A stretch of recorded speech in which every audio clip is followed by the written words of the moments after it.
Hello, my friends. This is Professor Greg Jackson, and welcome to a special mini episode, an HTDS audio newsletter, if you will.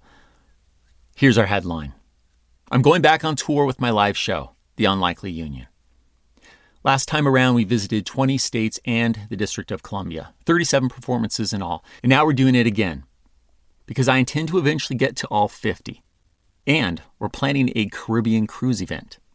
You heard that right, a cruise that doesn't suck. The next tour kicks off September 19th in Iowa City, Iowa, and September 20th in Chicago. Additional dates and cities are continually being posted on our website, htdspodcast.com. Just click the tour dates on the website or follow the link in the episode notes to see the cities currently scheduled. All that said, I'm not just dropping this audio in the feed to tell you that. I also want to share why I do this tour and why I think it's important and connected to the work that we do. At the time of this recording, we've just celebrated our nation's 249th birthday. Remarkable, particularly since we nearly didn't make it through the first 100 years. As I mentioned, I titled the live show The Unlikely Union because it is truly remarkable that 13 distinct, disparate, unattached to each other British colonies ever pulled together in the first place. All of them were so jealous of their sovereignty, so different in population, geographical size, climate, economy, and views. No one, not even Ben Join-or-Die Franklin, could have imagined the political flame that would blaze to where we are today, now approaching 250 years, or the semiquincentennial, as it's also known. The Union story, its high-minded origin, its endurance, its distressing second baptism in the blood of as many as 750,000 dead Americans and as many more wounded or missing in the Civil War is absolutely remarkable.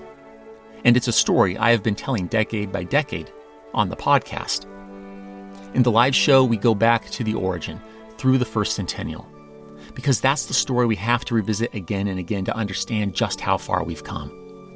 Simply put, our imperfect founders worked through their shortcomings and political fissures to create this nation, a union that aspired to a greatness exceeding their own. Their successors pushed through their own challenges and managed to move us to a better place. That history of struggle, of 2 steps forward and 1 step back, yet of perseverance. Well, that's what makes me believe that even in our present, our own flawed and imperfect generation of Americans, you and me, we can see ourselves through our own no worse than so many past turbulent times. That, as Ben Franklin once said of his fellow Constitutional Convention delegates, we too can assemble our joint wisdom. And yet, despite our prejudices, passions, errors of opinion, and local interests, leave the next generation a better union.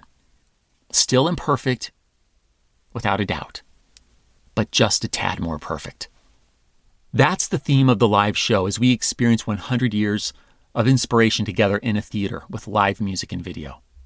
And it's not recorded for the podcast because it's meant to be experienced in person, in real life, together.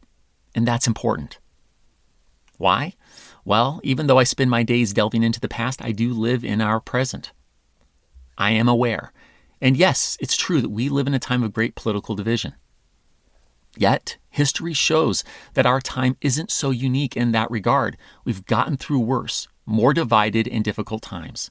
History teaches us that we can set aside our differences and focus on the greater quantity of shared goals.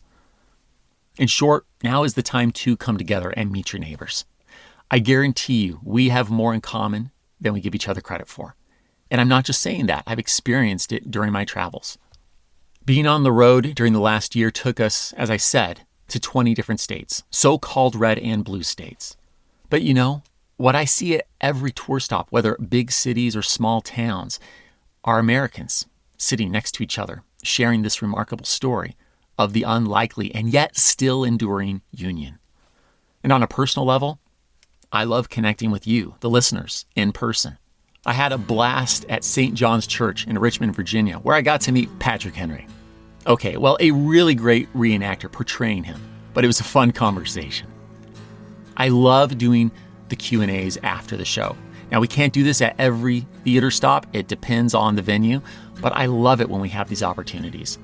I love your smart and thoughtful questions. I love talking to current history majors. I love talking to history teachers. And frankly, it's been humbling and an honor to hear what this podcast has meant to some of you, even in your personal lives, the way you've listened with friends and family, the way it's even brought some relationships together. To meet young listeners, some as young as 8, who've dragged their parents to the live show. I'm grateful for the personalized HTDS cookies we received at One Stop. I'm grateful for the Lego set that depicts the History That Doesn't Suck live stage setup. I loved playing Carnegie Hall. Okay, so it was Carnegie Hall Library Theater in Pittsburgh, but it was a very cool venue, and it was fun to think through that episode on Carnegie and all the connections that are happening there.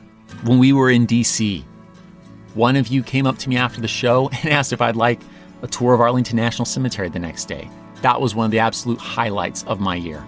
And Milwaukee was freezing, but it was the best German food I've ever had in my life.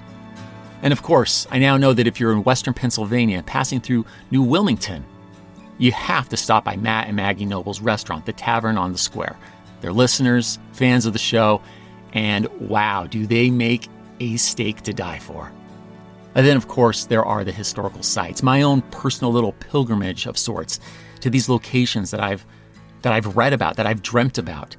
Heading out to Redoubt Number 10 in Yorktown, all by my lonesome. There was no one else around, and just standing there thinking about Alexander Hamilton during the battle.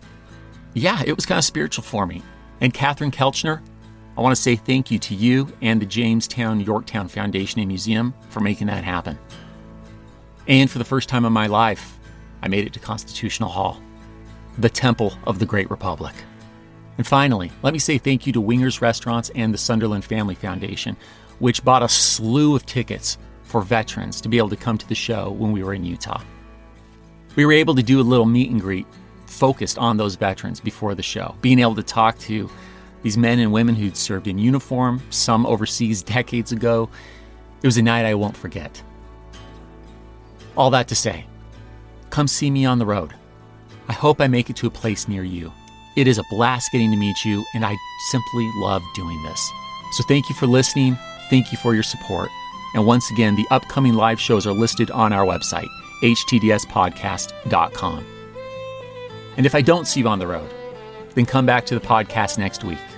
Because as always, I'd like to tell you a story.